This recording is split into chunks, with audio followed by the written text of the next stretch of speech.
Mas porque nós estamos acostumados a sermos, eu vou usar uma expressão aqui, tá?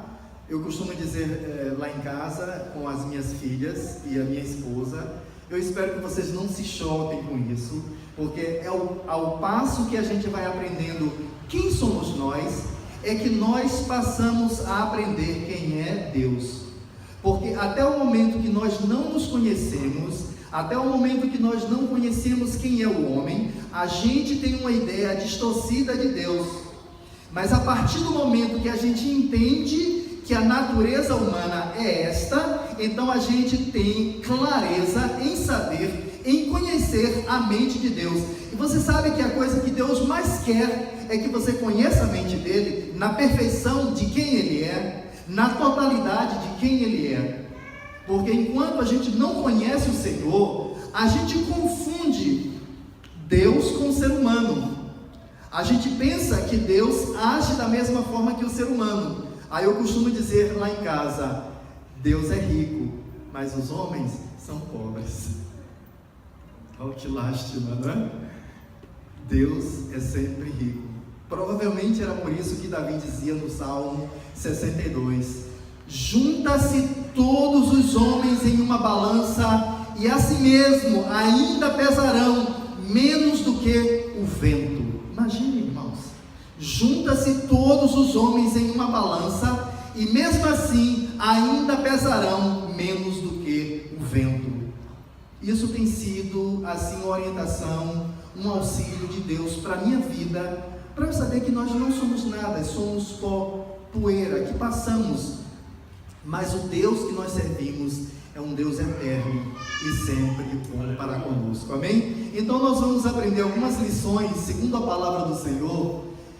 Essa primeira lição está em João, no capítulo 13, versículo 1. Antes da festa da Páscoa, sabendo Jesus que era chegada a sua hora de passar deste mundo para o Pai, e havendo amado os seus que estavam no mundo, amou-os até o fim. Presta atenção, irmãos. Quantas pessoas começam em uma jornada de fé, e na primeira dificuldade, na primeira tempestade, no primeiro problema que lhe sobrevém, a primeira ideia que lhe vem à mente é: Deus me abandonou, eu estou só, não tem ninguém por mim. E ele não percebe que Cristo, que amou aos discípulos, que amou aos apóstolos, é o mesmo Cristo que vive hoje e que nos ama da mesma forma. O que era que os apóstolos tinham de especial? Ou o que é que os apóstolos tinham que nós não temos? Deus não faz distinção de pessoas. Se você ousa crer em Deus, saiba que Ele te ama da mesma forma, do mesmo jeito. E lá na frente um pouco a gente vai falar mais um pouco sobre isso. Mas Ele é aquele que não nos abandona no caminho. Ele nos ama até o fim. E aqui é que está o verdadeiro sabor da vitória. Porque quando você passa por um problema e você desiste, você não experimenta o poder de Deus, você não experimenta a bondade de Deus. Mas quando você passa por uma dificuldade, você persiste confiando no Senhor, os júbilos de vitória serão grandes. Amém? A sua alegria será imensa. Então Ele ama até o fim. Versículo 2: enquanto ceavam, tendo já o diabo posto no coração de Judas, filho de Simão Iscariotes, que o traísse, não é Simão Pedro, tá? Jesus, sabendo que o Pai lhe entregara tudo nas mãos. Irmãos, presta atenção uma coisa, tá? Digamos que existe um empregado em uma companhia, e aí aquele emprego ali que ele vai, né, ele precisa do seu salário, ele precisa da sua manutenção, e ele responde, né, todos os dias ali, batendo cartão, presente ali. E digamos que um dia esse camarada ganha na loteria um valor, uma quantia muito grande de dinheiro. O que essa pessoa vai fazer em primeiro lugar? Hein? Olha, não quero mais ver tua cara, seu chefe, né? Não me importo mais com esse trabalho, eu agora estou rico, né? Eu agora tenho poderes, eu agora posso, né? Então, mas veja a posição do mestre amado. Olha, Jesus, sabendo que o Pai entregara tudo em suas mãos. Você já parou para pensar isso? Um homem que recebeu de Deus toda a riqueza, todo o poder, toda a glória, todo o domínio, tudo Deus entregou nas mãos de Jesus Cristo, e ele sabia disso, e que viera de Deus, e para Deus voltava. Levantou-se da ceia, tirou o manto, e tomando uma toalha, cingiu-se. Isso aqui é atitude. Uma toalha, em outras versões, tomando um avental. Servo, um padeiro, um cozinheiro, um sapateiro, um profissional comum, um servo, toma um avental para proteger-se da sujeira, do que é espúrio. Levantou-se da ceia, depois deitou água na bacia e começou a lavar os pés aos discípulos. Presta atenção, quem começou a lavar os pés? Aquele que tinha recebido tudo da parte de Deus. É diferente da natureza humana, não é, irmãos? É diferente.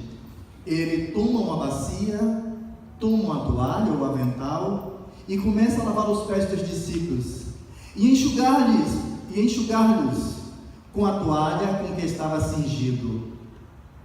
Chegou, pois, a Simão Pedro, que lhe disse: Senhor, lavas-me os pés a mim? Respondeu-lhe Jesus: o que eu faço, tu não sabes agora, mas depois entenderás. Presta atenção uma coisa. Esse serviço, irmãos, de lavar os pés de um viajante, ou lavar os pés de um convidado, era uma atitude judaica, naquela época, que somente quem fazia era o menor da casa, a criança, o jovenzinho mais novo da família, ou então um escravo que aquela família tivesse. Era essa pessoa que era dada essa atribuição de lavar os pés dos convidados. Era uma prática que eles tinham. E Jesus, ele toma essa atitude. Ele precisava fazer isso com os seus discípulos. Ele precisava mostrar um caminho de humildade para os seus discípulos. E ele faz isso. Ele toma uma toalha, toma uma bacia e vai lavar os pés dos discípulos. Mas ele era o mestre, e é isso que apavora Pedro. Como é que pode o Senhor lavar os pés a mim? Você sabe que pescador, tem algum pescador aqui? Eu gosto de pescaria, não tenho nenhum preconceito, tá? Com relação a pescaria ou a pescador. Eu gosto de pescaria. Quando eu era mais jovem, passava às vezes a noite no mar pescando. Eu gostava de pescar. Hoje não dá mais, né? Mas eu já costumei fazer muito isso. E eu servi no Timor-Leste. Era um país que praticamente era formado por aldeia de pescadores. E tinha uma igreja na cidade, na capital, que os pescadores daquela aldeia gostavam de frequentar. E você sabe o que é que acontece? Existia uma situação mal resolvida naquela igreja. Porque eles diziam que os pescadores fediam a peixe. Eles tinham um preconceito muito grande para com os irmãos pescadores, apesar de eu amar aqueles irmãos pescadores, mas os irmãos ali da cidade, né, que trabalhavam nos escritórios, nos gabinetes das embaixadas e tal, eles achavam que os irmãos pescadores não podiam frequentar aquela igreja. Presta bem atenção, irmãos. O mestre amado, ele se cinge como servo e lava os pés destes homens que poderíamos dizer fediam a peixe. E Simão, ele fica abismado com aquilo. Você sabe que todos nós carregamos dentro de nós, eu poderia dizer, este preconceito. Não sei se a palavra preconceito caberia bem aqui, mas essa reserva. É comum acontecer conosco e muitas vezes nós não percebemos aquilo que aconteceu com relação àquelas duas pessoas que eu citei aqui. eu preciso de ajuda, eu estou passando por uma situação difícil, mas eu não sei como ir a Deus pedir, porque eu não me sinto bem em orar a Ele, eu não sei se Ele está tão disponível para mim, para me atender. Ou, digamos, eu não sei se Deus é tão bom assim, porque estamos tão acostumados com a ruindade humana, com a ruindade dos governantes, com a ruindade dos líderes, com a ruindade às vezes da família, dos parentes, dos filhos, às vezes da esposa até mesmo, ou do esposo. Estamos tão acostumados com esse sistema de ruindade, que nós não temos uma convicção plena que o nosso Deus é bom. Que o nosso Deus é bom e que Ele responde a oração. Amém. E fazemos reservas se devemos realmente orar sobre aquele aspecto ou não. Existem áreas das nossas vidas que nós até pensamos que Deus não se preocupa com aquela determinada área. Uma das áreas que eu vim descobrir que Deus muito se preocupa conosco, muito se preocupa, e Ele quer nos ajudar do início ao final, é o casamento. E poucas pessoas oram com relação a isso a Deus. Eu acho que é um assunto que Deus não se mete. Sabe, quem instituiu a família foi Ele. E quem mais quer auxiliar a família é Ele. Porque Ele é que tem os segredos, é Ele que sabe como a família deve andar bem. E quantas vezes nós temos reservas de orar por determinados assuntos, porque achamos que nós não devemos incomodar Deus naquilo, quando que Ele está pronto para servir, Ele está pronto para atender, Ele está pronto para nos ajudar. Mas pastor, é só uma gripe, eu não sei se eu deveria orar. Afinal de contas, uma gripe, todo mundo tem uma gripe. Pede a Deus pela gripe, pede a Deus que te cure dessa gripe. Incomoda a Deus. Eu já ouvi muitas vezes isso, irmãos, de muitos amigos meus que são incrédulos. Dizem, eu não sei se a gente deve incomodar Deus. Existe até uma música muito antiga que fala sobre isso, que as pessoas incomodam muito a Deus. Esta ideia é mundana, esta ideia é satânica. Deus espera sim que você incomode a Ele. Aleluia. Porque apesar dele ser dono de todas as coisas, Ele se sente bem em servir. Se lembra, Jesus estava com fome. Eu vou voltar para aqui. Mas Jesus estava com fome. Ele tinha mandado os discípulos comprar comida. Era meio-dia, quando ele estava passando pela região de Samaria. E ele encontrou uma mulher à beira da fonte, tirando água. E ele começou a dialogar com aquela mulher. E dialogou com aquela mulher até os discípulos voltarem. Ele ministrou, profetizou sobre a vida daquela mulher. Se mostrou como Messias para aquela mulher. E quando os discípulos voltaram, eles ficaram encantados em vê-lo conversando com uma mulher. E depois que a mulher saiu, voltou para a cidade, os discípulos disseram, mestre, come. E ele disse para os discípulos, eu já estou satisfeito, uma comida eu tenho a comer, é fazer a vontade do meu Pai. Quando Jesus ministra para você, Ele se satisfaz. Quando Jesus te ajuda, te orienta e acha um espaço em tua vida de te auxiliar, Ele se satisfaz, não sente nem mais fome, Ele se sente bem, porque Ele é bom, por natureza Ele é bom. Apesar de nós não entendermos perfeitamente o que é que isso significa, mas precisamos entender que Ele não pensa como homem, que Ele não é como nós. Então respondeu-lhe Jesus, o que eu faço, tu não sabes agora, mas depois entenderás. Aí no versículo 8 ele diz assim, disse-lhe Pedro, Senhor, jamais me lavarás os pés, ao que Jesus advertiu, se eu não lavar os teus pés, olha, o Senhor leva isso a sério, olha que beleza, que maravilha, o querer de Deus é de te ajudar. Se você tem estado diante de Deus com alguma causa, com alguma circunstância, que você ainda não sentiu firmeza, se deve orar, se deve continuar orando, ore e ore mais intensamente, porque Ele leva a sério esse negócio de te ajudar. E eu estou falando aqui não na minha percepção, nem não no meu nome, mas naquilo que me orienta a palavra de Deus. Se eu não lavar teus pés, tu não terás parte comigo. Aquele, digamos, em outras palavras, que não permite-se ser ajudado por Deus, não tem parte com o Senhor Jesus. Prestou atenção? Se você não permite ser ajudado por Deus, se você não permite ser ajudada pelo Senhor, você não tem parte com o Senhor. Se você se sente constrangido em pedir ao Senhor, em constranger ao Senhor, você não tem parte com Ele. É isso que Ele está dizendo aqui. Ah, pastor, é uma causa assim, sabe? Eu tenho uma causa da justiça, mas eu não sei se Deus vai me ajudar. Eu não sei se Ele está interessado nisso. Eu quero dizer para você, Ele está interessado nisso, sim.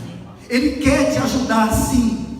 Ele quer entrar com providência, sim. E ai de nós se nós não tivéssemos um Senhor que está tão pronto a nos servir e que nos diz: se eu não te ajudar, se você não tiver essa humildade, porque, irmãos, permitir ser ajudado pelo Senhor é passar o recibo de incompetência mesmo. E eu vou contar um segredo aqui para vocês. Eu sou incompetente. Eu sei que muitas pessoas se acham muito competentes, se acham muito fabulosas, muito inteligentes, e às vezes até são. Mas existem circunstâncias em nossas vidas que, se o Senhor não nos auxiliar, irmãos, que se o Senhor não for conosco, de nada adianta a nossa inteligência, de nada adianta a nossa competência. Eu sei que tem muitos poderosos na terra achando que podem fazer muitas coisas, achando-se muito competentes, mas virão circunstâncias, ou já chegaram circunstâncias para eles, que em nada eles puderam se ajudar a si mesmo. Apesar de todo o dinheiro guardado, apesar de toda a formação, apesar de tudo, mas sucumbiram ou têm sucumbido. Então o Senhor diz: se eu não lavar os teus pés, Maria, se eu não lavar os teus pés, Pedro, se eu não lavar os teus pés, Joana, se eu não lavar os teus pés, Ricardo, eu não sei o nome de ninguém aqui, tá? Se eu não lavar os teus pés, você não tem parte comigo. Se eu não puder te ajudar, se eu não puder te auxiliar, se eu não puder ser bondoso para com você, você não tem parte comigo. Permita ao Senhor te ajudar.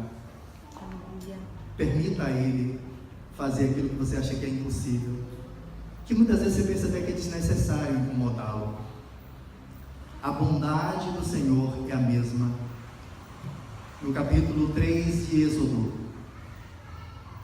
quando Deus enviou Moisés para libertar o povo de Deus escravo no Egito, Moisés queria um nome, Moisés queria uma identidade, Moisés queria uma personalidade porque a dele ele sabia que Faraó não ouviria. Ele conhecia Faraó. Faraó era o Trump da América daqueles dias. Faraó não ouviria a Moisés. E ele disse: quem é o Senhor? Para que eu diga a Faraó que o Senhor me enviou. E o Senhor diz a ele: diga a Faraó que eu sou, te enviou. Hayá verhayá. Eu sou o que sou. Aleluia. Diga a ele que eu sou. Gente, quando eu comecei a ler a Bíblia, eu não entendi esse negócio. Eu nunca ouvi isso. Eu nunca ouvi isso. Eu sou, te enviou. Que nome de gente é essa? Que nome de pessoa é essa? Eu sou. Mas a gente vai aprendendo a andar com o grande eu sou. Aleluia. A gente vai aprendendo a andar com o grande eu sou. E a gente vai descobrindo que o nome dele é Eu Sou. Por quê? Justamente porque naquilo que você precisar, Ele quer te ajudar. Ele diz: eu sou a luz do mundo, eu sou o pão da vida, eu sou a água da vida, eu sou o princípio, eu sou o fim, eu sou. Onde necessidade, o grande eu sou quer te ajudar. Glória a Deus. Aleluia. Qual é a tua necessidade? Naquilo que você precisa dele, ele é para te ajudar. Eu sou, é o nome dele. Então, muitos se beneficiaram por entender esse mistério. E o que nós fazemos aqui, amados, não é colocar carga sobre vós, porque Jesus disse: aprendei de mim, que eu sou manso e humilde de coração, e o meu jugo é suave, e o meu fardo é leve. Existem pessoas querendo vencer este mundo na força do braço e não descansam no Senhor. Mas o convite dele é que a gente vá a ele e descanse nele, descansar na força do seu poder. No demais, irmãos meus, fortalecei-vos no Senhor e na força do seu poder. Aleluia. Aí é que está a nossa vitória. Eu sei que muita gente foi ensinada a dizer: olha, você só tem aquilo que você conquista no seu braço. Sim, é verdade. Precisamos, não é, fazer um esforço. E que esforço é esse? Esforçar para entrar no descanso do Senhor. Não é assim que diz o escritor em Hebreus, no capítulo 4, né, de Hebreus? Ainda resta um esforço para os filhos de Deus. Que esforço é esse, pastor? O esforço de entrar no descanso do Senhor. Hebreus, no capítulo 4, eu vou ler alguns versículos, né? No capítulo 4 de Hebreus: pois as boas novas, existe uma boa nova pregada para você hoje, irmãos? Amém. Amém? Glória a Deus. Olha, irmãos, nós fomos chamados para anunciar as maravilhas. Eu sei que tem muita gente aí aproveitando o horário da pregação para falar de coisas tortuosas, aproveitando o horário no rádio, na televisão, para bater o mite no irmão, bater o mite no pastor. Nós não fomos chamados para isso. Nós fomos chamados para anunciar as maravilhas daquele que nos chamou. Nós não fomos chamados para bater o pau do irmão. Nós somos chamados para anunciar boas novas de salvação. Boas novas são notícias boas. Vocês estão ouvindo notícias boas? Amém? Eu estou ouvindo notícias boas. O Senhor é quem me ajuda. Por isso eu não temo o que pode me fazer o homem, diz o escritor em Hebreus. Mas aqui no capítulo 4, versículo 2, ele diz assim: pois as boas novas foram pregadas também a nós. A nós quem? A nós aqui e aos apóstolos lá. Tanto quanto a eles quem? Aos nossos pais, aos israelitas no passado. Entretanto, a mensagem que eles ouviram de nada lhes valeu, pois não foi acompanhada de fé, porque aqueles que a ouviram, já disse, né? Pois não foi acompanhada de fé por aqueles que a ouviram. Tá? Então, quando você ouve a mensagem de Deus, esse ouvir tem que ser acompanhado de fé. Irmãos, como a gente pode explicar a fé? Eu tenho um resumo muito claro para a fé. Fé é aceitar. Você ouviu a palavra de Deus? Amém, aceitou. Você sabe que tem pessoas que a gente fala a palavra de bênção. Tem uma menina que eu estou orando por ela até hoje. Ela me pediu uma vez a oração, né, para conceder, para ter um filho. Só que todas as vezes que eu uso uma palavra de fé com ela, ela não aceita. Você percebe? Isso é claro. Como é que você percebe, pastor? Olha, quando a gente fala uma palavra, o que é que a Bíblia diz? Crie, por isso falei. Tá? Eu creio no meu coração e então eu confesso com os meus lábios. Eu creio primeiro e então eu falo, porque isso tem um efeito no mundo espiritual.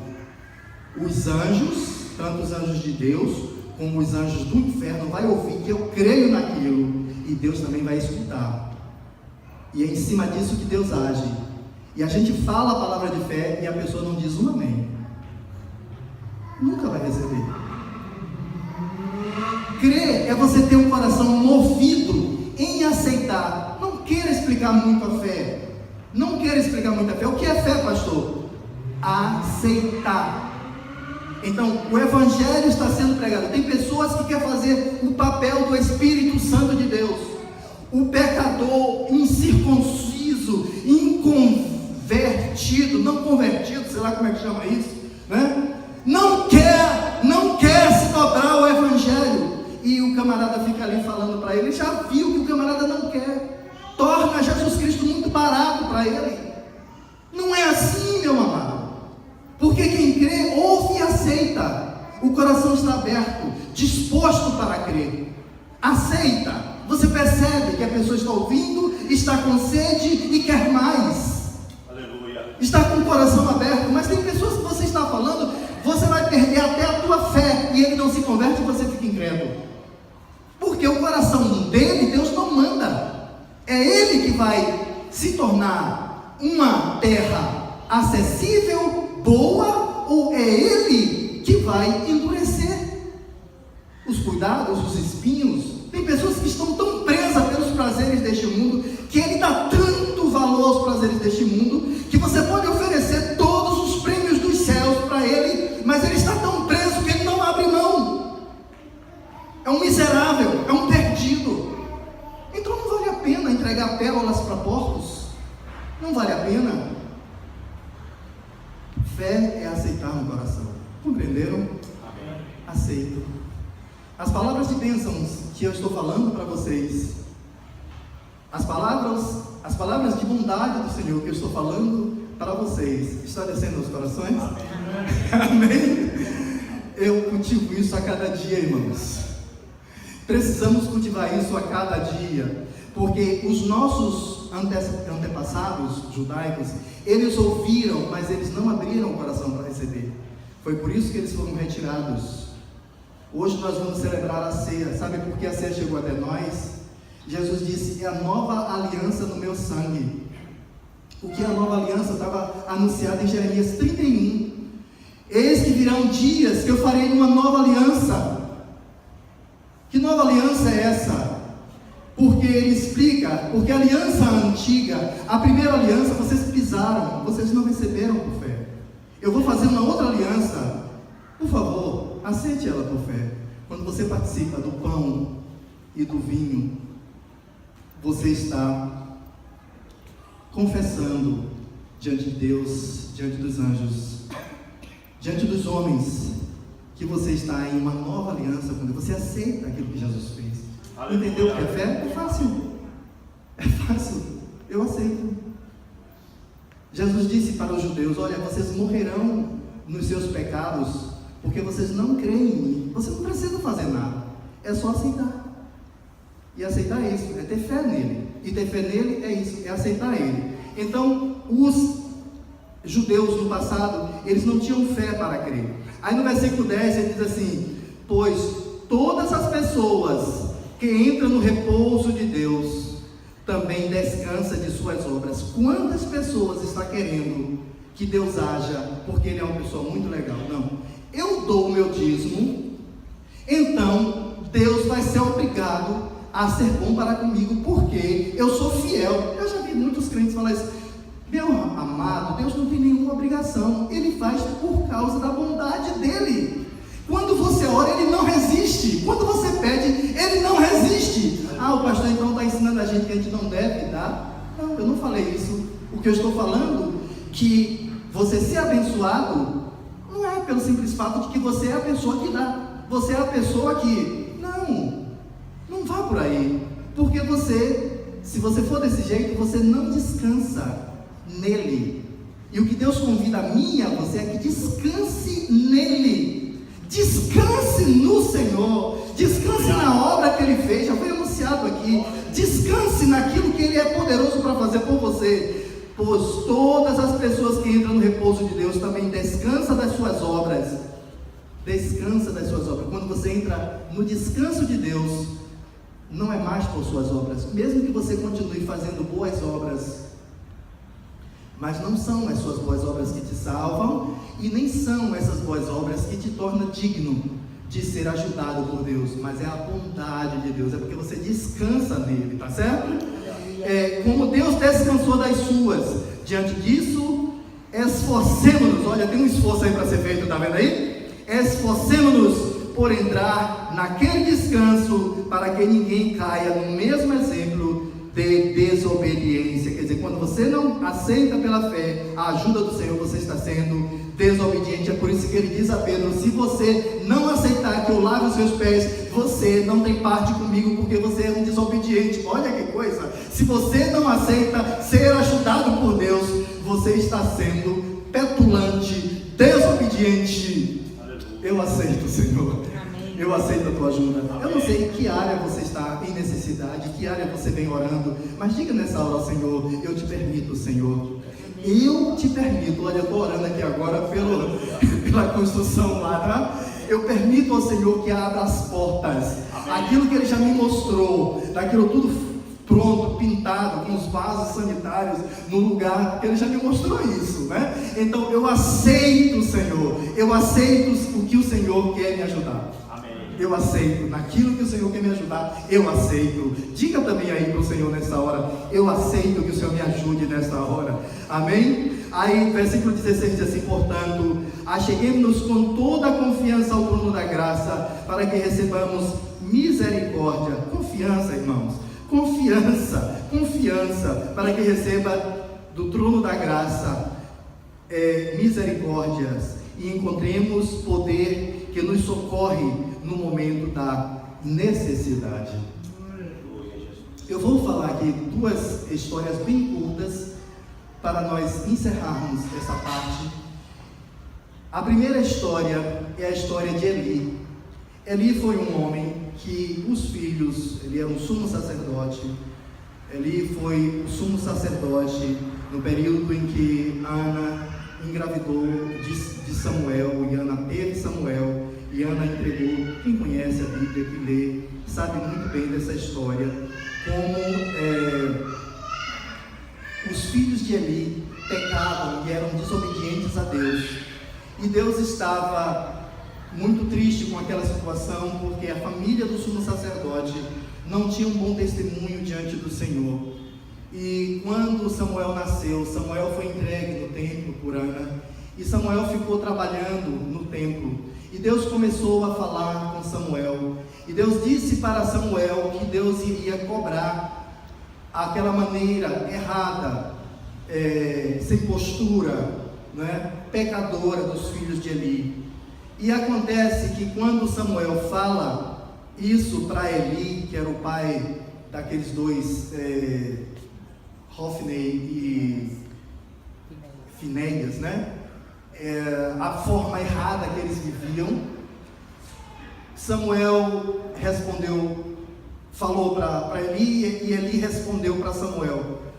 Versículo 3 de 1 Samuel. Diante disso, Samuel contou-lhe tudo o que ouvira, claro, da parte do Senhor, sem lhe poupar de nenhum detalhe.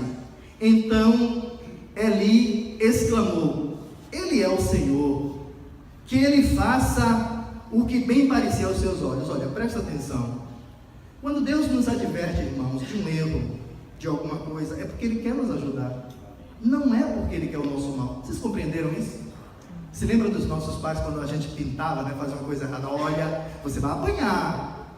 Será que estava no coração do pai bater no filho? Vocês que são pai hoje, né? Vocês buscam exemplar os seus filhos. Olha, eu vou te dar uma chinelada. Você realmente tem desejo de dar? Não tem, né? As criancinhas aí tapam os ouvidos, tá? Mas o que acontece? Aí o menino insiste no erro, e você é forçado a exemplar. Foi isso que aconteceu. Deus não queria. Tem uma menininha aqui muito inteligente, eu não vou dizer o nome dela não, mas o negócio é sério. Então, Deus, Ele não queria ferir Eli, Ele não queria tratar mal com Eli. Só que olha que postura, né? Eu costumo dizer: não entregue as suas causas à revelia, tá? Se Deus está te chamando a uma responsabilidade, se Deus está cobrando algo de você, não vire as costas para o Senhor, porque Ele é o Senhor. Eli confessou isso. Ele é poderoso, Ele pode todas as coisas. Jó diz: de forma que o Senhor é Deus e nada há impossível para ti. Jeremias falou a mesma coisa: nada é impossível para Deus, mas Deus não queria fazer isso. Só que olha a resposta: que Ele faça o que bem pareceu aos seus olhos, não entregue as suas causas à revelia. E Deus realmente cobrou, matou os 2 filhos de Eli, e por fim morreu também Eli, enquanto estava sentado numa cadeira, caiu, quebrou o pescoço e morreu. Presta bem atenção uma coisa: existia um rei em Israel. Em 1 Reis, você vai ler a história de Acabe, ali a partir do capítulo 17, que é quando Elias entra em cena. Poderíamos dizer que foi o pior rei de Israel, Acabe. Acabe foi um rei miserável em Israel. Veja o tamanho da bondade do Senhor. Acabe fez muitas misérias, poste ídolos, trocou a adoração de Deus, a adoração a Baal, praticava todo tipo de feitiçaria, tudo que não prestava, Acabe praticou. Inclusive, quando Deus queria dar referência a algum rei que era mau e que era perverso, ele dizia: e andou em todos os caminhos de Acabe. Presta bem atenção. E um dia Deus chamou Elias e disse: olha, diga para Acabe que eu vou acabar com a raça dele. Diga a Acabe que eu vou destruir ele e a linhagem dele. Diga a Acabe que eu vou exterminar a família dele e o nome dele da face da terra. Você sabe o que é que aconteceu? Quando Acabe ouviu aquilo, diz a palavra que Acabe se vestiu de saco, se humilhou diante do Senhor e começou a pedir misericórdia a Deus. E olha a resposta do Senhor para Acabe. 1 Reis 21, 29. Viste como Acabe tem se humilhado diante de mim? Considerando, pois, que ele tem sido humilde em seu proceder diário, não mais trarei a desgraça que prometi sobre ele, agora, durante sua vida e reinado, mas a trarei durante o império dos seus filhos. Deus retirou a palavra que tinha dito contra Acabe e agora passou para os filhos de Acabe. E eu vou dizer um segredo para vocês: se Acabe tivesse um coração quebrantado, mais ainda, e orasse a Deus pelos seus filhos, Deus também livraria os seus filhos. Já viu a bondade do Senhor? Precisamos ou não precisamos conhecer essa bondade? Amém. A cada dia, porque o que o mundo nos ensina é algo bem diferente. O que o mundo nos ensina é algo bem diferente. Curvemos nossas cabeças. Aleluia. Pai bendito e amado, sabemos que o Senhor é o grande eu sou, o grande El Shaddai, o Deus poderoso, Senhor dos céus e da terra.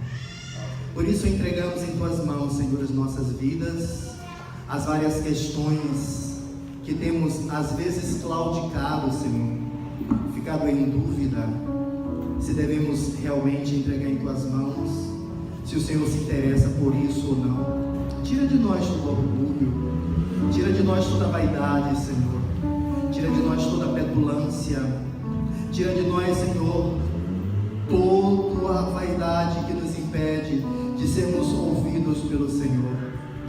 Que sejamos simples, nos dobremos ao Senhor, entregando as nossas causas, tanto as mais simples para nós, ou que achamos que são simples, como as mais difíceis, em tempo de sermos ajudados pelo Senhor. Pois o apóstolo Pedro mesmo nos ensinou que nós devemos saber que o Senhor é bom. Ensina-nos isso a cada dia, Senhor. Não nos deixa pensar, Senhor, como o mundo, mas como diz Paulo em Romanos 12, que venhamos a ter as nossas mentes transformadas pela renovação do nosso entendimento. Sabemos que temos a mente de Cristo em nós, que a bondade de Cristo reine em nossos corações, que possamos ver a Ele como o grande El Shaddai, mas que olha para o pobre, para aquele que se humilha diante da Tua presença. Tu és o grande Elohim, Criador de todas as coisas, mas é também aquele que habita com o pobre e com o necessitado. Habita conosco, Senhor. Entra com providência em nossas causas, as mais diversas possíveis, Senhor. Entregamos todas elas em Tuas mãos, de trabalho, de família, de negócios, de emprego, todas as causas judiciais, Senhor, todas as causas entregamos em Tuas mãos, e ajuda-nos por amor ao Teu santo nome. Amém. Aleluia. Eu quero convidar os obreiros para nós irmos fazer a asepsia das mãos.